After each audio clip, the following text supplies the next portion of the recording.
Irmãos, nós vamos iniciar hoje, e se Deus permitir, vamos concluir a exposição da segunda carta de João, segunda de João. A gente terminou em 13 estudos, né? A carta de 1 João. Então hoje vamos tentar extrair da segunda carta de João, segunda João. São 13 versículos. Vamos ler toda ela. Segunda epístola de João. O presbítero, à senhora eleita e aos seus filhos, a quem eu amo na verdade. E não somente eu, mas também todos os que conhecem a verdade. Por causa da verdade que permanece em nós e conosco estará para sempre. A graça, a misericórdia e a paz da parte de Deus Pai e de Jesus Cristo, o Filho do Pai, serão conosco em verdade e amor. Fiquei sobremodo alegre em ter encontrado dentre os teus filhos os que andam na verdade, de acordo com o mandamento que recebemos da parte do Pai. E agora, Senhora, peço-te, não como se escrevesse mandamento novo, senão o que tivemos desde o princípio, que nos amemos uns aos outros. E o amor é este, que andemos segundo os seus mandamentos. Este mandamento, como ouvistes desde o princípio, é que andeis nesse amor. Porque muitos enganadores têm saído pelo mundo fora, os quais não confessam Jesus Cristo vindo em carne. Assim é o enganador e o anticristo. Acautelai-vos, para não perderdes aquilo que temos realizado com esforço, mas para receberdes completo galardão. Todo aquele que ultrapassa a doutrina de Cristo e nela não permanece, não tem Deus. O que permanece na doutrina, esse tem tanto o Pai como o Filho. Se alguém vem ter conosco e não traz esta doutrina, não o recebais em casa, nem lhe deis as boas-vindas, porquanto aquele que lhe dá boas-vindas faz-se cúmplice das suas obras más. Ainda tinha muitas coisas que vos escrever. Não quis fazê-lo com papel e tinta, pois quero ir ter convosco e conversaremos de viva voz, para que a nossa alegria seja completa. Os filhos da tua irmã eleita te saúdam. Vamos fazer uma oração? Pai, nós te agradecemos pelo privilégio de podermos estudar mais uma vez a tua palavra. E pedimos, Pai, que ela cumpra o teu propósito, nos edificando na verdade, como estamos na verdade, que é em Cristo Jesus e no Pai. E assim, Senhor, que o Teu Espírito Santo de poder, de revelação, de sabedoria, possa estar ministrando os nossos corações nessa manhã, abrindo o nosso entendimento, nos fazendo sábios para uma vida piedosa. E isso tudo para a glória do Teu nome. Pedimos tudo isso em nome do nosso Senhor Jesus Cristo. Amém.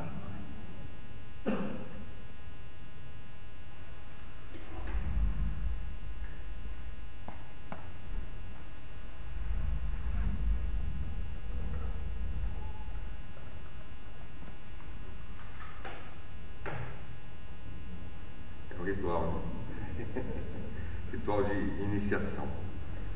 Irmãos, essa carta, João deve ter escrito por volta dos anos 85 a 95 depois de Cristo, provavelmente. Então, como nós já dissemos no caso da primeira carta de João, quando escreveu todas essas cartas, já era um ancião, já era um homem bastante idoso. Ele trabalhava como presbítero na igreja em Éfeso, porém, como apóstolo, também ele funcionava como supervisor geral das igrejas da Ásia Menor. Ele supervisionava várias igrejas. Difícil uma missão de um ancião, já um bem velhinho, poder viajar de vez em quando, atender, resolver problemas de outras igrejas locais, né? Embora ele morasse em Éfeso, mas ele viajava e ele supervisionava outras igrejas vizinhas da sua igreja de Éfeso. Então João, nessa idade, ele ainda continuava como supervisor, auxiliar, preocupado com as igrejas, pastor geral de várias igrejas locais, né, que estavam ali em volta de Éfeso. Então João recebeu notícias de irmãos amigos de uma outra igreja, quando ele estava servindo como presbítero em Éfeso, já idoso, sobre que sua igreja local estava sendo visitada por profetas itinerantes e que, por causa de certos ensinamentos trazidos por eles, começou a haver muita confusão e discórdia naquela igreja. Então, João, ele escreve essa carta aqui e coloca nas mãos de um grupo de irmãos que estavam visitando ele, João, em Éfeso. E esse grupo de irmãos veio de uma outra igreja local. Nós não sabemos aí qual é a igreja local, e João não coloca o endereço dessa igreja local, mas sabe-se que era uma igreja que estava passando por um problema muito sério. Então João escreve essa carta e envia por mãos desses irmãos que estavam com ele. Passaram alguns dias com João, e provavelmente esses irmãos que estavam visitando ele em Éfeso levaram essa carta para a sua igreja local como uma preparação do caminho, pois ele queria visitá-los pessoalmente, mas já antecipava algumas orientações apostólicas. Ele fez uma carta resumida, diferente de 1 João, que ele fez bastante detalhada a carta de 1 João. Nessa segunda carta ele faz um resumo, vocês percebem? Ela é uma carta de um único capítulo que tem 13 versículos. Então é uma carta bem resumida, é uma cartinha, né? Como o Augusto de Nicodemo menciona, parece mais um bilhetinho do que uma carta. Mas ela tem conteúdo, ela nos ensina várias coisas importantes, né? Embora de uma maneira bastante resumida, mas ela é bastante expressiva, bastante importante. E João coloca no versículo 12 dessa carta, você lê que ainda tinha muitas coisas que vos escrever. Não quis fazê-lo com papel e tinta, pois espero ir ter convosco, e conversaremos de viva voz, para que a nossa alegria seja completa. O que João quer dizer aqui? Ele quer dizer o seguinte: o que eu estou mandando para vocês através dessa carta é só, digamos assim, um tira-gosto, para motivar e para que vocês saibam que tem muita coisa para escrever para vocês ainda. Mas eu não quero escrever. O João diz assim: eu não quero escrever, eu quero ir ter convosco. Então a esperança de João, embora idoso, era de poder viajar e visitar aquela igreja local para ajudar aqueles irmãos diante dos problemas que eles estavam passando. Mas ele usa a carta já para dar algumas orientações importantes sobre o problema que aquela igreja local estava enfrentando. Como que a gente pode dividir essa carta? Ela é bem resumida, mas dá para dividir em 4 partes. A primeira parte, João vai falar da verdade. Ele fala muitas vezes sobre verdade. Do versículo 1 até o versículo 4, ele mostra que a verdade é a base da comunhão e amor.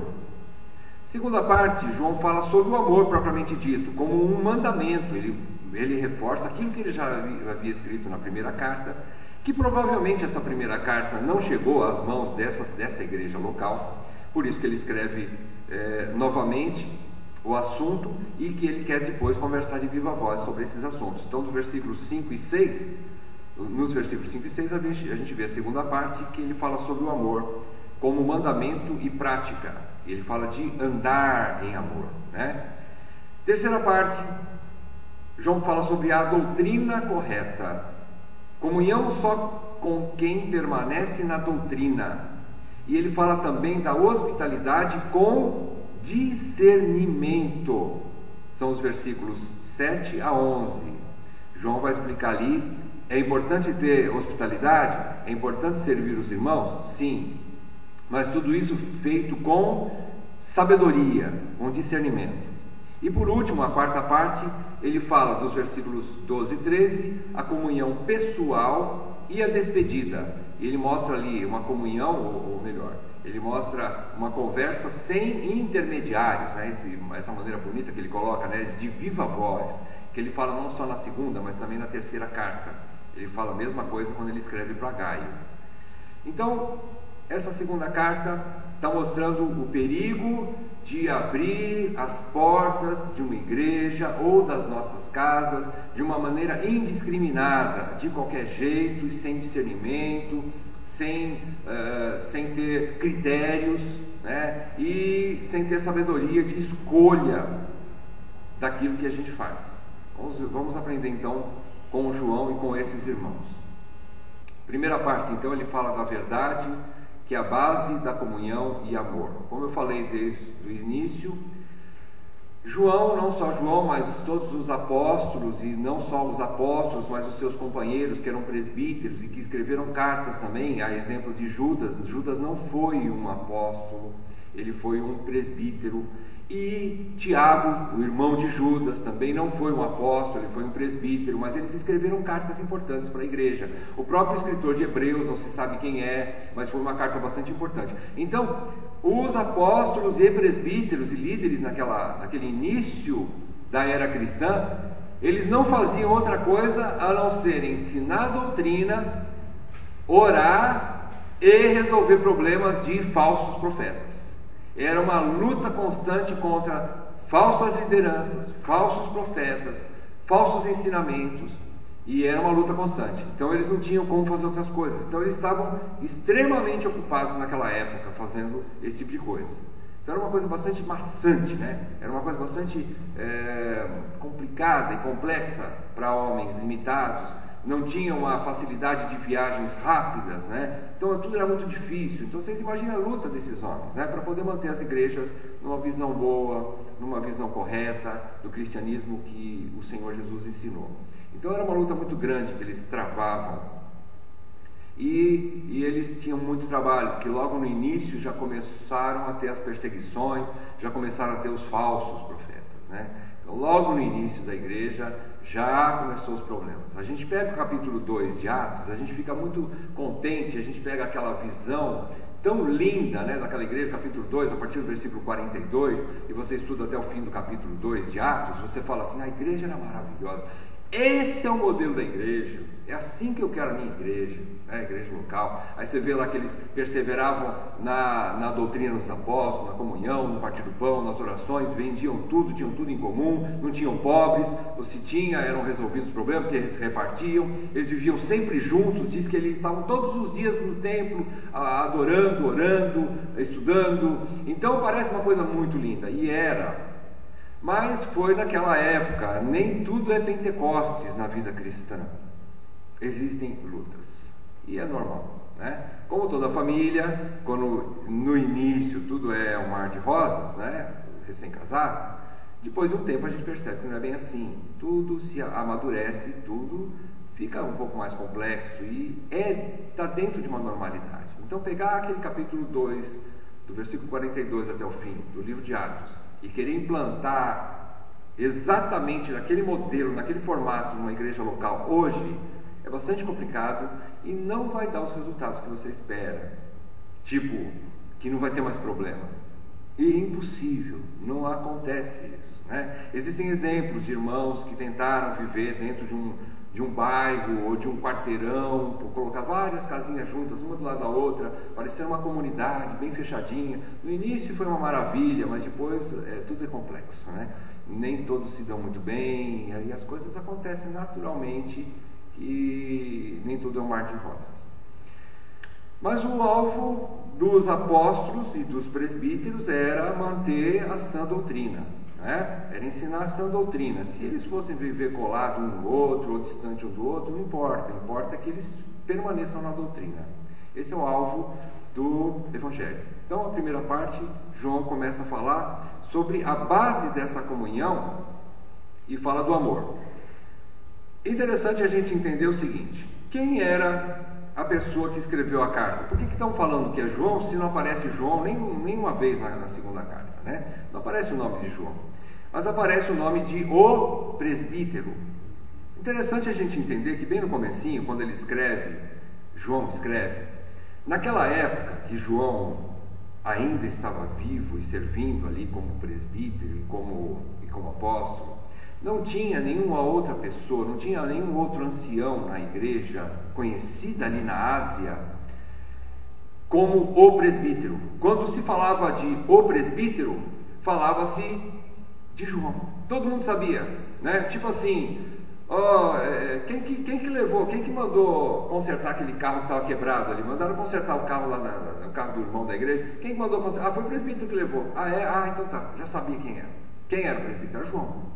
Então, ele se apresentando como o presbítero, né, era mais ou menos isso. Mais ou menos, por exemplo, a gente pode usar assim, vamos supor, quem que arrumou o vidro lá? Foi o careca que mandou arrumar. O careca, então tá, já sabe quem que é o careca, né? É que ele arruma, tipo assim, mais ou menos esse tipo de colocação. Então, quando ele se apresentava como o presbítero, e os irmãos e irmãs falavam, olha, é o presbítero que fez isso, é o presbítero que foi lá, é o presbítero que escreveu isso, sabia-se que era João.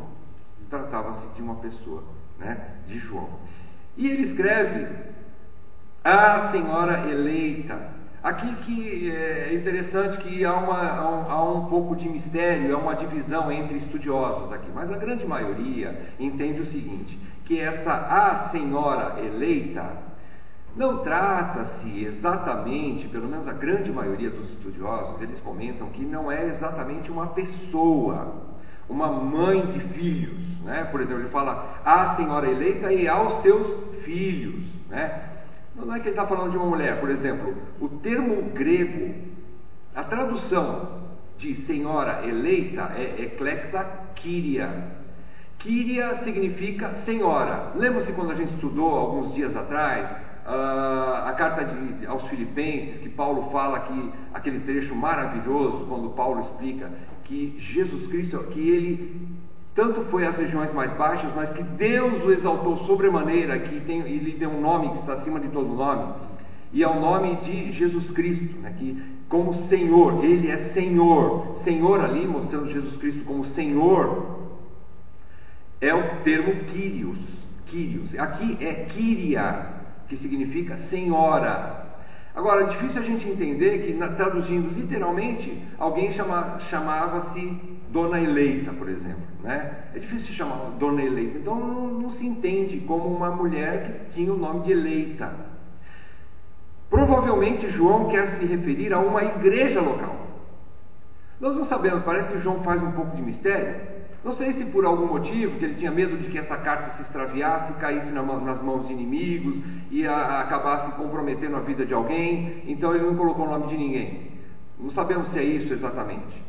Mas o que parece é o seguinte, que ele está escrevendo para um grupo que estava dentro de uma igreja local. Então, mais provável seria senhora eleita como uma igreja local, que são os eleitos, e seus membros, e seus filhos, né? Então, seria mais ou menos isso que João escreveu, né? E é uma maneira amorosa também de João tratar a uma igreja local. Quando você lê o último versículo, por exemplo, é difícil ter outra senhora eleita com o mesmo nome, chamada de irmã, né? Pega o versículo 13, quando ele se despede, por exemplo, ele fala assim, os filhos da tua irmã eleita também te saúdam. Já pensou? Não era normal, não existia no grego uma mulher que se chamava-se eleita, e muitas vezes com uma mesma irmã, com o mesmo nome, eleita também, né? Então aqui a gente pode ter mais certeza a respeito de uma igreja local eleita, né? Versículo 2 ele fala o seguinte, ele fala da verdade. Na verdade, ele está falando no versículo 1, ele menciona a palavra verdade, versículo 2 menciona a palavra verdade, versículo 3 e versículo 4. Esses 4 primeiros versículos, apesar da divisão aí na Genebra, colocar o versículo 4 separadamente dos versículos 1, 2 e 3, mas é mais interessante a gente agrupar o 4 junto com os 3 primeiros, então ficam 4 versículos que têm o mesmo sentido. Então no versículo 2 e nos outros ele fala sobre a verdade. O que é na verdade? O que João está querendo falar no versículo 2? Por causa da verdade que permanece em nós e conosco estará para sempre. Não há comunhão em amor sem verdade. O que João quer dizer com essa verdade? É um corpo de verdades que foram ensinadas como uma única doutrina.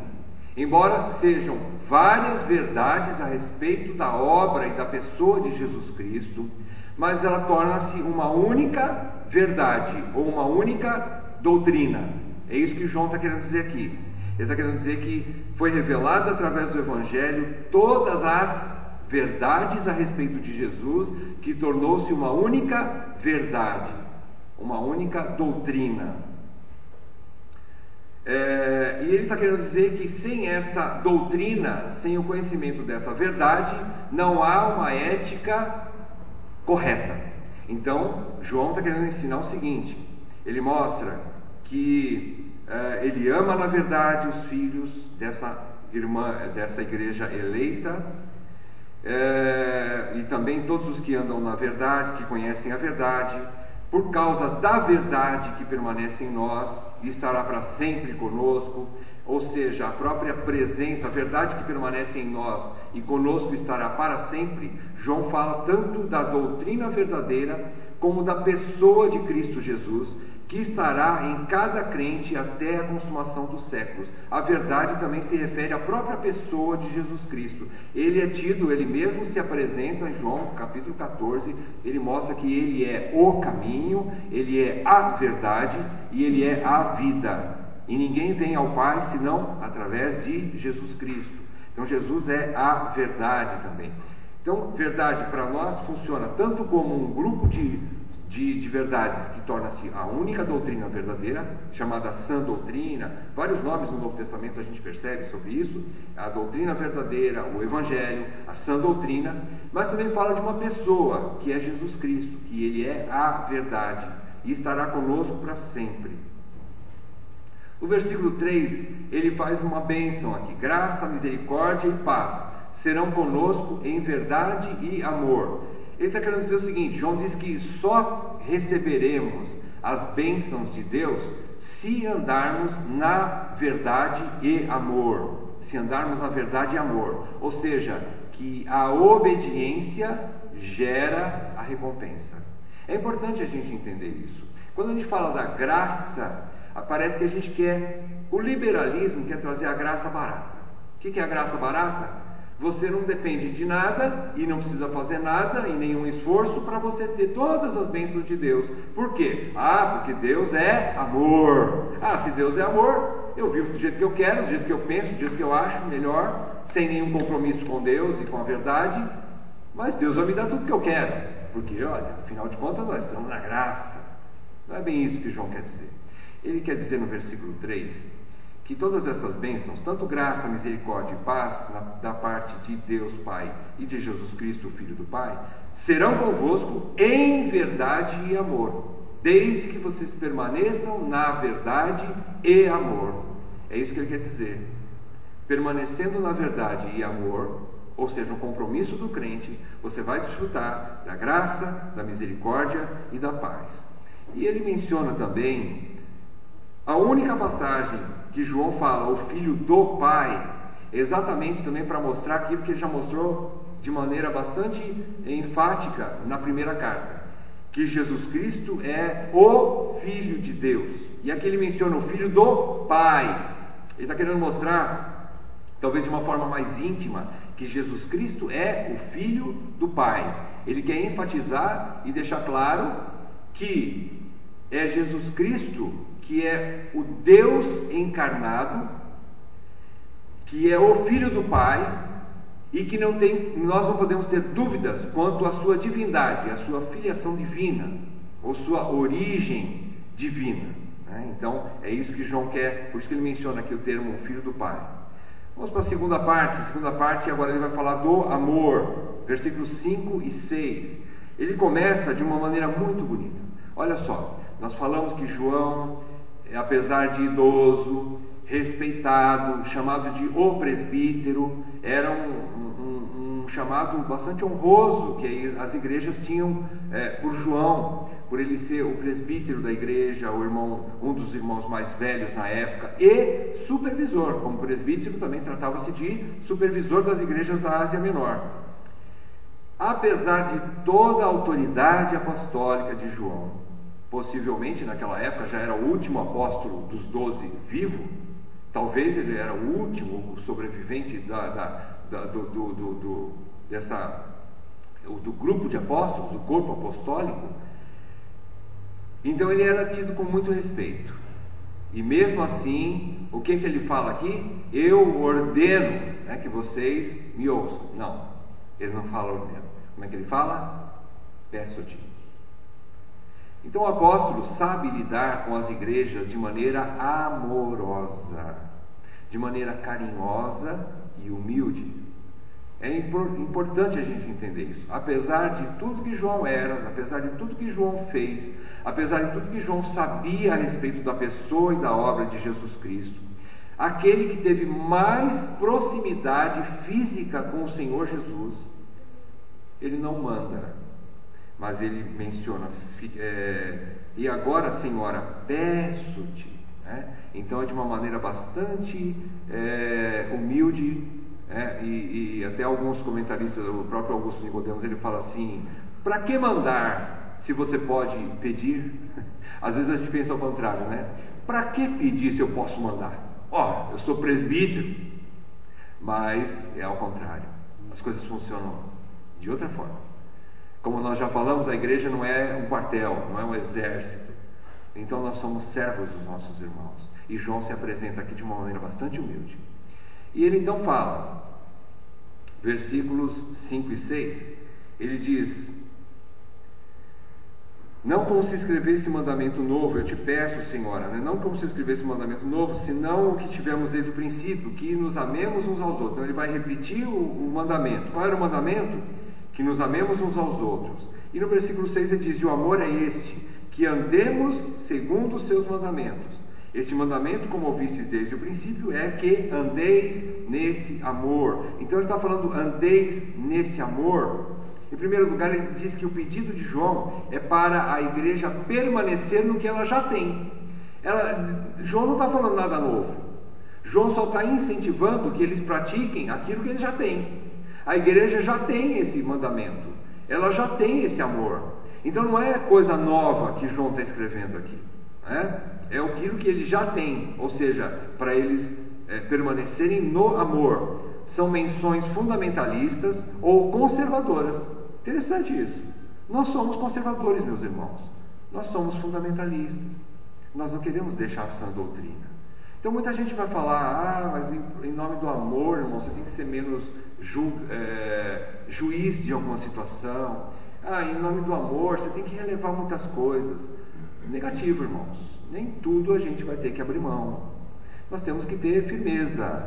Nós somos fundamentalistas. Nós temos que nos apegar à doutrina a ponto de que nós sejamos firmes para termos critérios para julgar as coisas.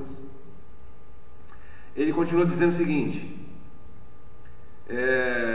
e não era mandamento novo, mas o que já tinham desde o princípio. E ele também fala andeis nesse amor. Quando ele fala andeis nesse amor, andar é um reforço de que o amor é prático, é vivido e notório, e não somente teórico.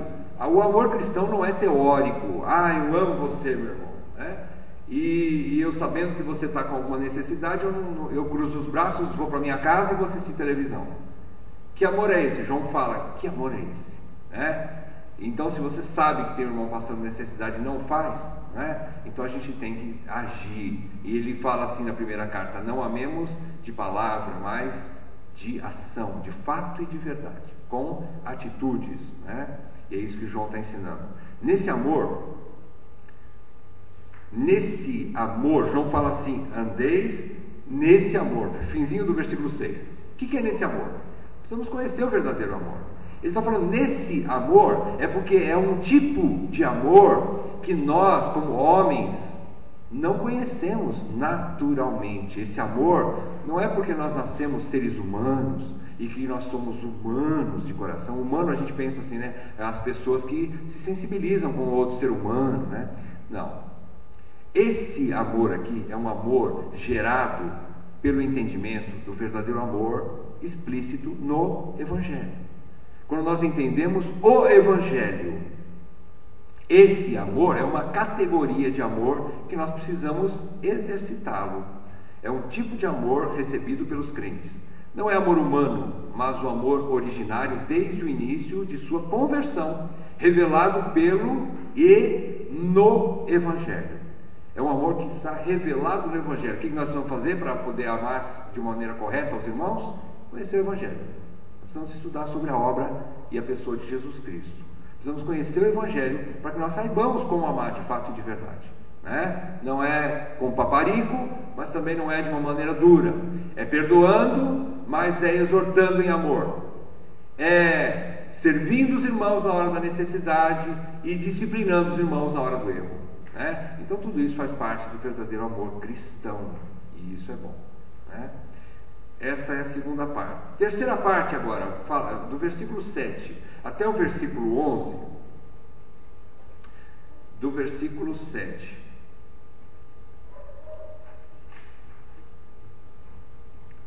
Exatamente, do versículo 7 até o versículo 11, a terceira parte fala da doutrina correta. Fala que a comunhão só com quem permanece na doutrina. E fala também da hospitalidade com discernimento. Aqui temos o coração dessa carta, meus irmãos. A parte mais importante que João escreveu essa carta, parte mais importante, dessa carta que João escreveu, está aqui, dos versículos 7 até o versículo 11. O que ele vai falar? Sobre a importância do discernimento, da hospitalidade com discernimento. Versículo 7, João expõe os enganadores.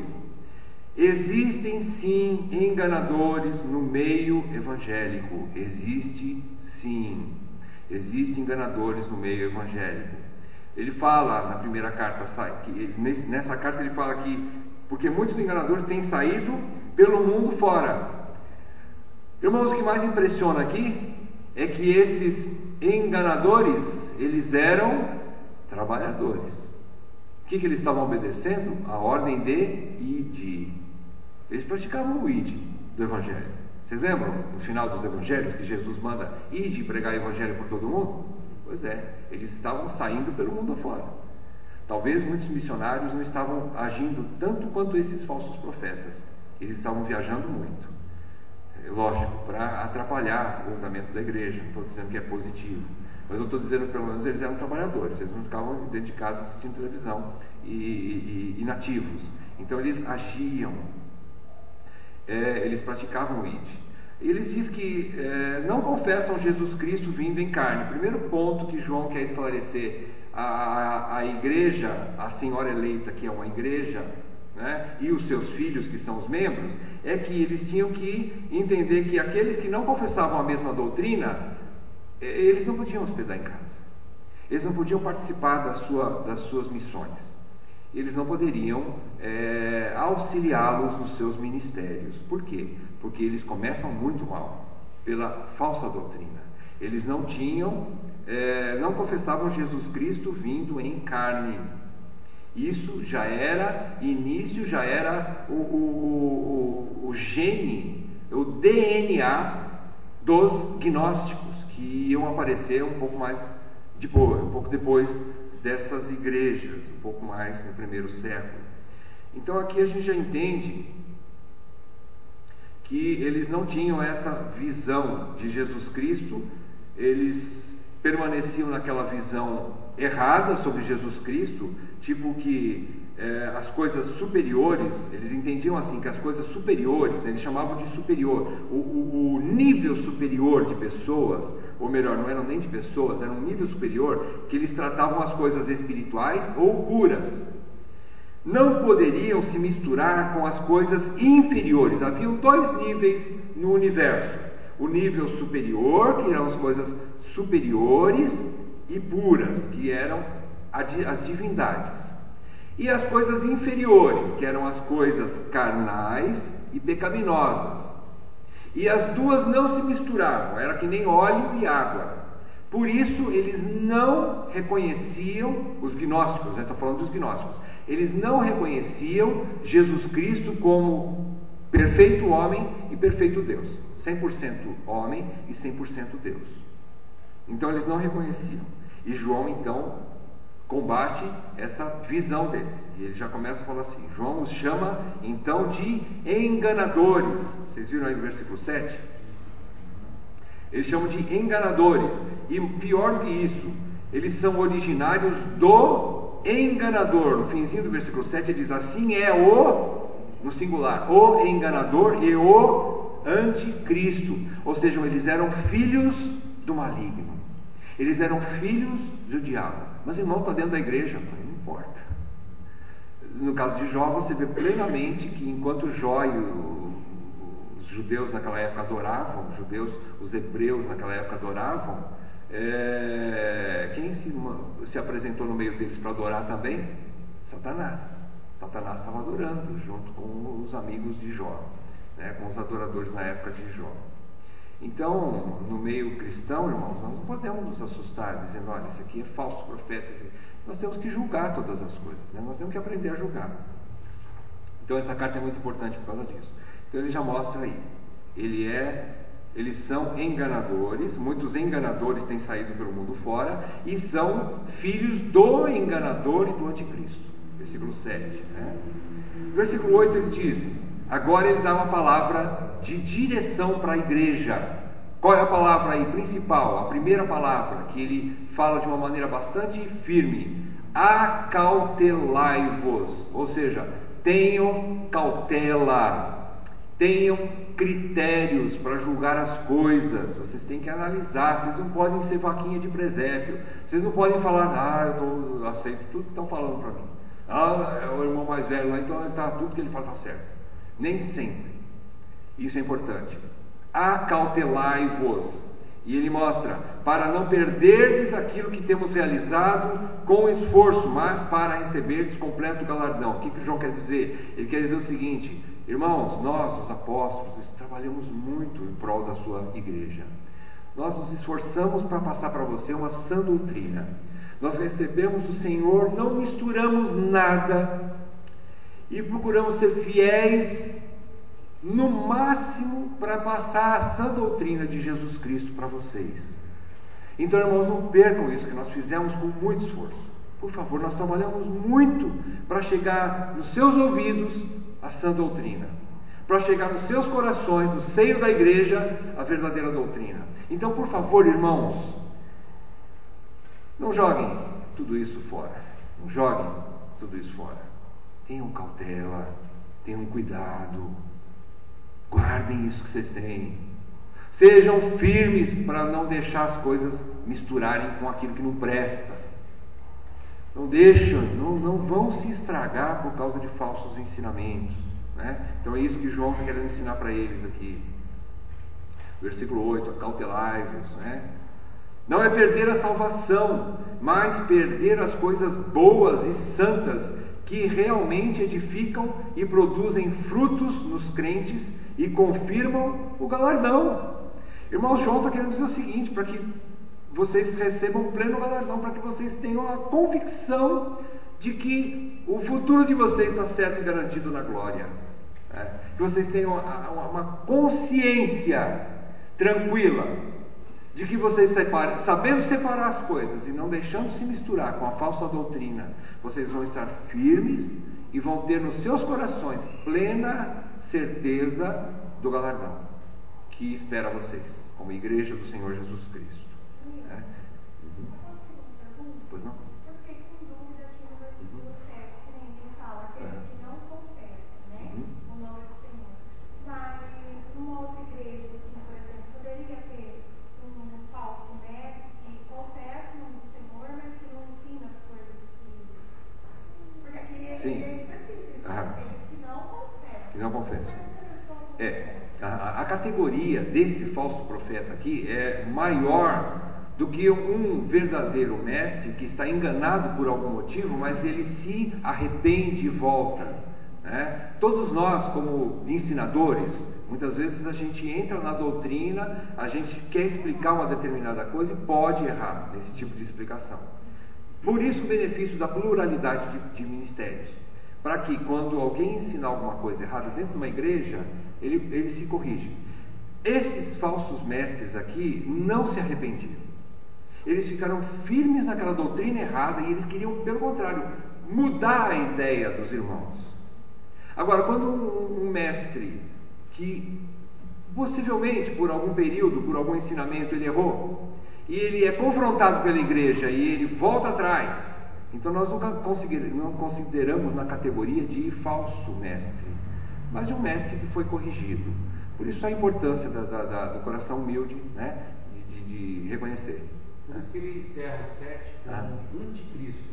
O anticristo. O mestre que ele porventura vinha errar, ele não é anticristo. Não é anticristo. Mas aconteceu um erro. Exato. Na hora de ministrar, na hora de transmitir a palavra, né? Mas ele não essa carta foi escrita para tomar cuidado com os anticristos, né? Com os falsos mestres. Porque esses falsos mestres não se arrependiam, eles não se curvavam diante da verdade. Poderia ir um comitê de irmãos, 20, 30, 200 irmãos na casa dele, bater na casa dele e falar assim: você está ensinando tudo errado, essa doutrina que você está falando é errada e você tem que se arrepender. E ele não se curvava, eles não se arrependiam. Então João fala o quê? Aí vamos ver o que João fala. Agora nós vamos chegar no ponto que João mostra. Como lidar com esses homens então? Eles são originários do anticristo. Vejam só. Versículo 8, falamos de acautelai-vos, né? Então, esses ensinamentos estavam corrompendo, poderiam corromper a igreja. E ele fala aqui, acautelai-vos. Mas perder o que você tem, não é que você vai perder a salvação, mas você vai deixar de viver de uma maneira frutífera, você vai deixar de praticar boas obras por causa de maus ensinamentos. Vejam bem, irmãos, na Igreja Universal, na Igreja da Graça, do Reino de Deus, essas mega igrejas de hoje em dia, você tem muito ensinamento errado em extremo. Mas nós não podemos garantir que não haja alguém lá dentro que foi alcançado pelo verdadeiro Evangelho, de uma forma ou de outra. Agora, o verdadeiro crente, que realmente foi salvo pela graça de Deus, de uma maneira verdadeira, genuína. Eu digo por mim, como homem, não estou dizendo com plena convicção, mas eu estou dizendo assim, no meu coração bate de tal forma, que se um verdadeiro está lá numa igreja falsa, porque essa igreja nós não podemos chamar de verdadeira igreja do Senhor, ele não fica lá para sempre. Em algum momento na vida dele, Deus vai encaminhá-lo para o verdadeiro, para aquilo que é verdade. Por outro lado, nós não podemos dizer que só nós estamos com a verdade, porque nós não estamos com toda a verdade. Por isso que nós precisamos estudar cartas como essa, por isso que nós precisamos estudar o Evangelho, por isso que de tempos em tempos reforma, né? Qual é o lema do reformador? Reformar sempre reformando, né? Por quê? Porque o homem tende a não perseverar naquilo que é verdadeiro. Nós tendemos a isso. Então não é só a Igreja da Graça, não. Se nós permanecermos duros de coração, achando que nós somos os bambambam, nós vamos também perder aquilo que nós temos, né? Você falou alguma coisa? É igual assim, exatamente o versículo 7, né? Se a gente levar um extremo que todo líder que erra é um falso líder, ou um anticristo, né? Como que seria? Não ia haver lugar de arrependimento, né? Exato. Mas não é assim, né? Pedro cometeu um grande erro, e Paulo relata, viu? Paulo expõe Pedro, em Gálatas ele expõe, e Pedro fez uma coisa muito feia. Pedro, ele pregava, chegou até a pregar para alguns gentios e tal. Quando ele recebeu as visitas, Pedro, e Paulo estava junto também, quando ele recebeu a visita de alguns judeus irmãos, né, outros presbíteros, líderes judeus, né, e quando Pedro viu aqueles judeus, ele saiu de fininho do meio dos gentios, dos irmãos que não eram judeus, e saiu porque ele ficou com vergonha, e saiu do meio deles. E Paulo pôs o dedo no nariz de Pedro e falou assim: por que você, sendo judeu, não age como judeu e quer que os nossos irmãos, coitados, que nunca foram judeus, nunca tiveram a visão de Deus, e você quer que eles pratiquem essas verdades? Você não pratica tudo. E Paulo confrontou Pedro. Mas Paulo nunca deixou de achar que Pedro era uma das colunas da igreja. Mas tinha que confrontar Pedro. Paulo tinha que confrontar Pedro. Vocês têm que me confrontar quando eu erro. Nós temos que nos confrontar uns aos outros. É a salvação mútua da igreja, né? Por isso a mutualidade, né? Muito mais do que pluralidade de ministério, muito mais do que isso é a pluralidade de membros da igreja. Antes de ser um líder, nós somos membros, é muito mais do que ser um líder. O membro da igreja é mais importante do que um líder da igreja, né? Então os membros se salvam mutuamente, né? Isso é muito importante. Muito boas essas perguntas. Muito boas essas perguntas, né? Bom, eu estou no versículo 8. Versículo 9. Ele diz que ultrapassa a doutrina. Olha que interessante. Todo aquele que ultrapassa a doutrina de Cristo e nela não permanece, não tem Deus. Irmãos, ultrapassar a doutrina é impressionante. Era gente que poderia estar usando a doutrina e acrescentando coisas na doutrina. Por exemplo, pode ser que não sejam líderes que estivessem falando assim: ó, essa doutrina está toda errada, joga tudo fora. Talvez não. Eles falaram assim: ó, verdade, Jesus Cristo, essa doutrina é boa, né? Só que é o seguinte, nós precisamos entender, né, que Jesus Cristo era homem, né? Então homem não pode ser Deus. Agora, se ele era Deus, não pode ser homem. Então você tem que entender. Então, ultrapassar a doutrina. Olha que coisa interessante. Ou seja, não inventa moda. O benefício da pregação expositiva é isso, porque você não fala aquilo que você pensa ou acha, mas você fala aquilo que está escrito. Quando você prega o que está escrito, você não ultrapassa a doutrina. Você coloca rédeas na tua língua, na tua boca, na tua mente, né? E você expõe somente aquilo que é a verdade. Então você não ultrapassa a doutrina. E ele termina o versículo 9 dizendo que aquele que permanece na doutrina, esse sim, tem o Pai e o Filho. Esse tem, que permanece na doutrina. A diferença entre o falso e o verdadeiro é que o falso não permanece na doutrina. O fato de estar na igreja não garante a salvação, mas sim permanecer ou receber ou obedecer à doutrina e os mandamentos. Irmãos, isso é que é importante, nós obedecermos a palavra de Deus, que é a doutrina. Isso garante que nós sim somos verdadeiros. É a diferença entre o verdadeiro e o falso. E os últimos versículos dessa terceira parte, versículos 10 e 11, João vai falar sobre essa intolerância. Mas, irmão, tudo que a gente prega no Evangelho, né, é sobre tolerância, sobre amor, sobre paciência de uns com os outros. Sim, só que tudo tem limite, né? E a gente tem que saber julgar as coisas. O que João fala aqui? Versículos 10 e 11. Se alguém vem ter convosco e não traz essa doutrina, não o recebais em casa, nem lhe deis as boas-vindas. Porquanto aquele que lhe dá boas-vindas, faz-se cúmplice das suas obras más. Irmãos, nós sim temos que ter uma postura de crente, irmãos. Nós não podemos ser chuchu. Nós temos que ser Giló. Ou a gente transmite aquilo que é bom, ou a gente vai engolir tudo que não presta, né? Como Giló, pega gosto de tudo, mistura com carne, pega gosto de carne, mistura com frango, chuchu, né? Se misturar com a carne, pega o gosto da carne de vaca. Se misturar com frango, pega a carne do gosto de frango. Se misturar com pipoca, vira pipoca. Então chuchu pega o gosto de tudo. Ou nós somos chamados para ser uma coisa ou outra, e nós somos chamados para ser verdadeiros. Por isso nós temos critérios. E ele menciona aqui, né? Não recebais em casa, nem lhe deis as boas-vindas. João prega a intolerância ao erro. Impressionante. É o apóstolo do amor. É o apóstolo do amor. E como é que ele fala de intolerância? Lógico, nem sempre, irmão, quem ama não é bobo. Você não precisa ser bobo, porque você ama, né? Não tem nada a ver uma coisa com a outra. A comunhão é só para com quem anda na verdade. Não protejam ou defendam causas mortas, dentro da igreja ou fora da igreja, não importa. Se for causa morta, você não é obrigado a proteger aquilo ou alguém que não está na verdade. Você não é obrigado a proteger. Irmãos, pega aquele texto lá, aí tá, chega lá em Caim, e Deus, quando chama Caim, ele fala: cadê teu irmão? Ah, mas eu não sou o guardador do meu irmão. Aí todo mundo pega, tá vendo? Todo mundo tem que ser guardador do irmão. Sim, enquanto ele estiver na verdade.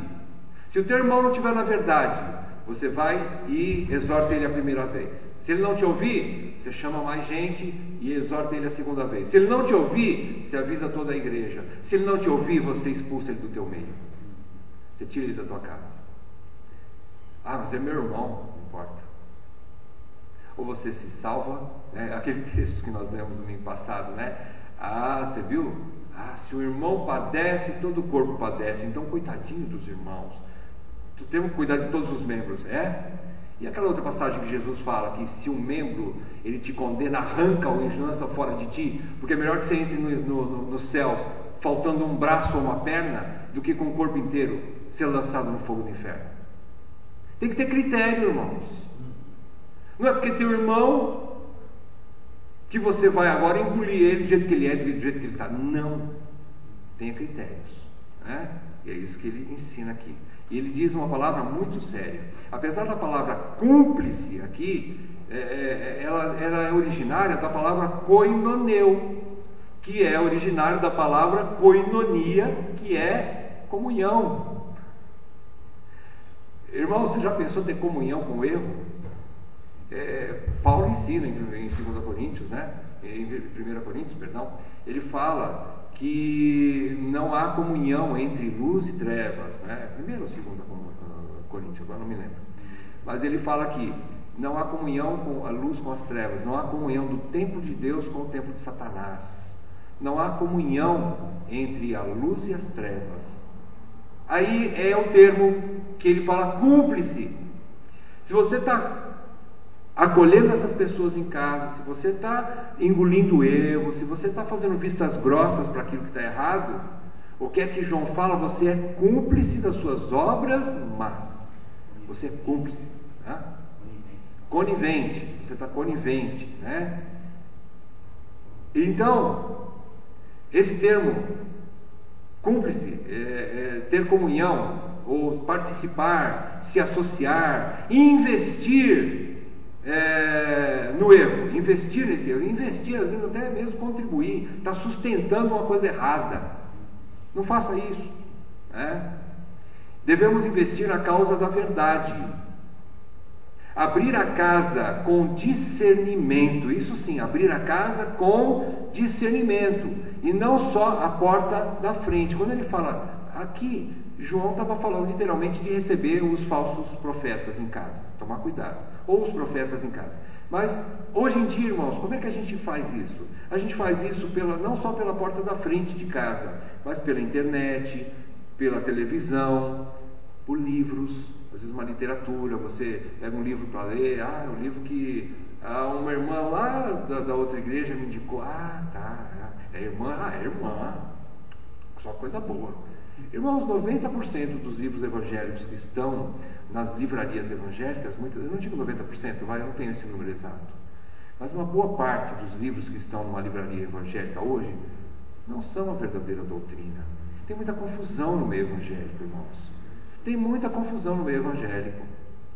Se da mesma forma que nem todas as igrejas que se chamam evangélicas nem são verdadeiramente igrejas, por que toda livraria evangélica tem que ter só coisa boa? Não tem. Por isso que nós somos criteriosos, nós somos enjoadinhos, irmãos. Nós somos sim, nós temos critérios. Nós temos que ter critério. É para o nosso próprio bem. E isso não é porque nós somos melhores que os outros, mas porque nós queremos agradar aquele que nos arregimentou. Nós queremos agradar o nosso Deus. Tem muita coisa ultrapassando essa doutrina. Muita coisa ultrapassa essa doutrina. Muita coisa. E estão vendendo nas lojas evangélicas. Quarto lugar, e fechando a carta e encerrando agora rapidamente, quarta parte, ele fala da comunhão pessoal, despedida, sem intermediários. Versículos 12 e 13, João termina a carta dizendo que ainda tinha muita coisa para lhes orientar, mas que preferia falar de viva voz. O que ele quer dizer com isso? Que nada substitui a comunhão. É importante estar juntos, é importante conversar. É bom mandar um WhatsApp de vez em quando, uma mensagem, um e-mail, comunicar, às vezes até conversar de viva voz ou com telefone, mas é importante também a comunhão. A comunhão, eu não estou dizendo só para acalmar os ânimos e tudo mais, mas às vezes para exortação também. Falar cara a cara é importante. E João fala sobre isso, né? Ele diz que ainda tinha muitas coisas para escrever, mas, pois espero ter convosco e conversaremos de viva voz, para que a nossa alegria seja completa.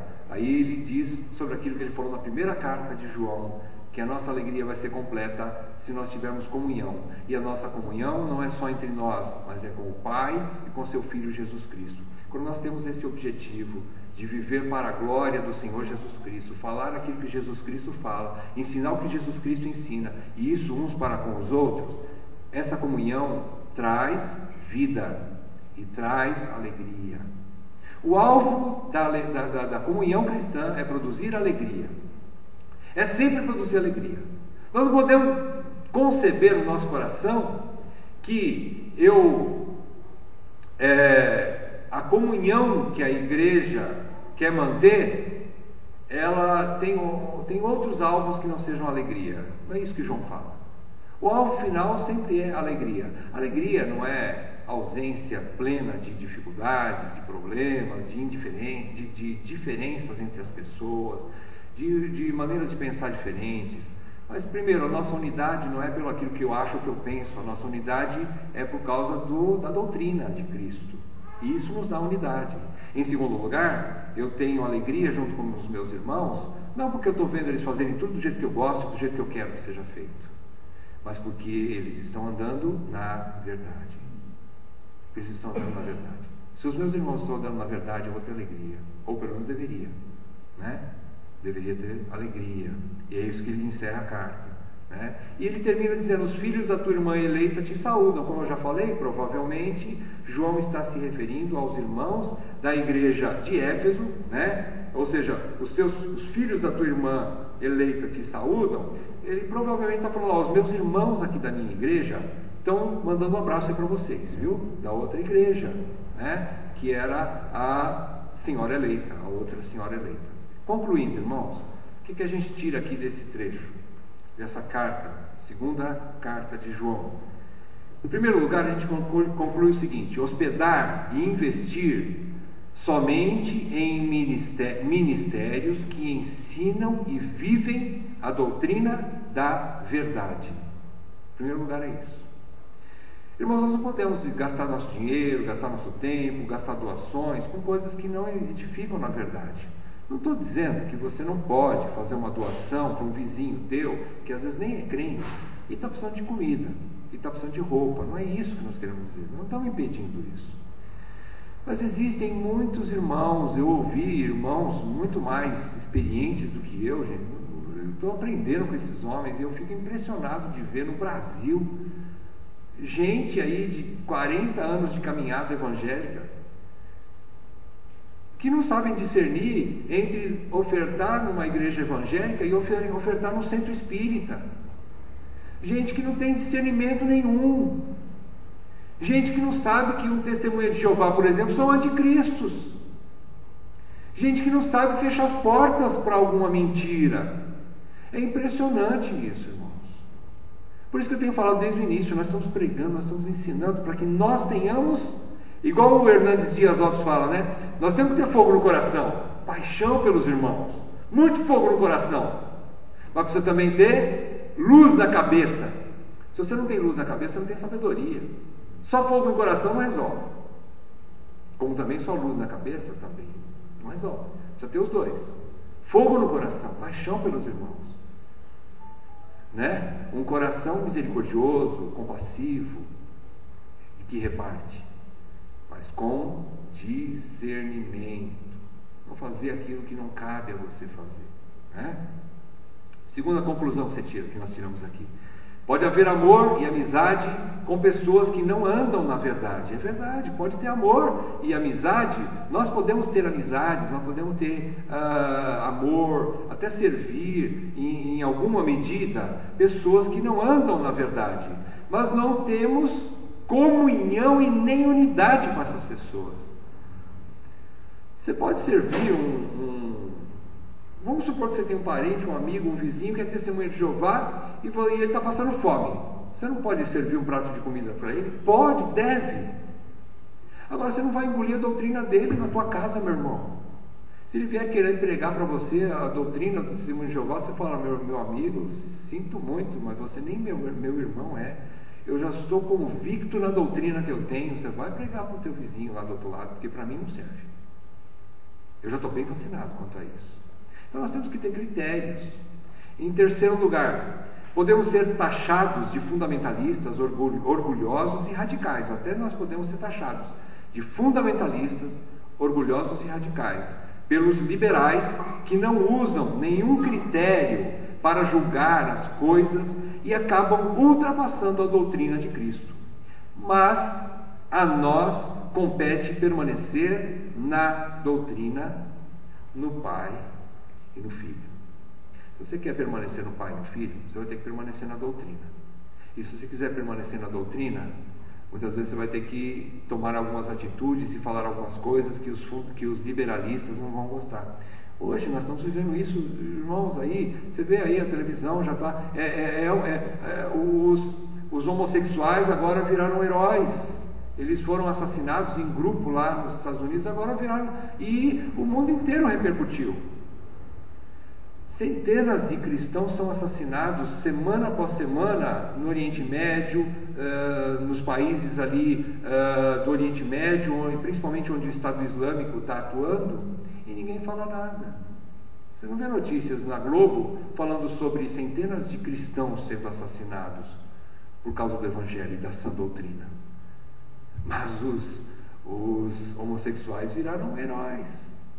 Todos os nomes deles são escritos lá nos Estados Unidos, estão até hoje lá fazendo comemoração, ou lembrança deles, né? Então são coisas desse gênero. Não importa, importa que nós permaneçamos na verdade, importa que permaneçamos na doutrina. Quarto lugar, o próprio apóstolo do amor ensina: julguem e apartem-se dos anticristos ou das falsas doutrinas. Olha que coisa boa, irmão. Então você não precisa ficar engolindo qualquer coisa, né? Não podemos permanecer, nós não podemos achar que por causa do amor, em nome do amor, você faz qualquer coisa e engole qualquer coisa. Negativo. Você não vai proteger causa furada. Não protejam causas furadas. Permaneçam na verdade. E é o João que fala isso. E quem era João? O apóstolo do amor. O que mais falou sobre o amor também foi o que mais falou sobre verdade. E é o que falou muito, ele me mostra muito aqui. Ele, velhinho, ele quer ir lá para confrontar pessoalmente os falsos profetas. Que coragem desse homem, gente, né? Velhinho, ele queria ir na cidade onde estavam acontecendo esses problemas para ir falar de viva voz, não só com a igreja trazendo orientação, mas confrontar e pôr o dedo no nariz desses falsos profetas. Que coisa linda. E por último, o que a gente conclui? A comunhão mais próxima ajuda a afirmar ensinamentos, orientações e até exortações importantes. É quando ele fala de viva voz. Eu quero falar com vocês cara a cara, de viva voz, né? Então a comunhão mais próxima, ou seja, mais íntima, ajuda a afirmar ensinamentos, orientações e até exortações importantes para a saúde do membro ou de uma igreja em particular. É importante a gente entender isso, né? Existem ensinamentos que a gente fala aqui como grupo, mas existem coisas que nós vamos ter que tratar particularmente, uns com os outros, pessoalmente, em comunhão. Existem dúvidas? Vamos conversar. Às vezes não dá para a gente falar tudo aqui numa reunião como essa. Temos poucos minutos aí de pregação, de compartilhar. Mas em casa é possível a gente esmiuçar um pouco mais, quem sabe, né? E isso é bom. Falamos de viva voz, né? Amém, meus irmãos?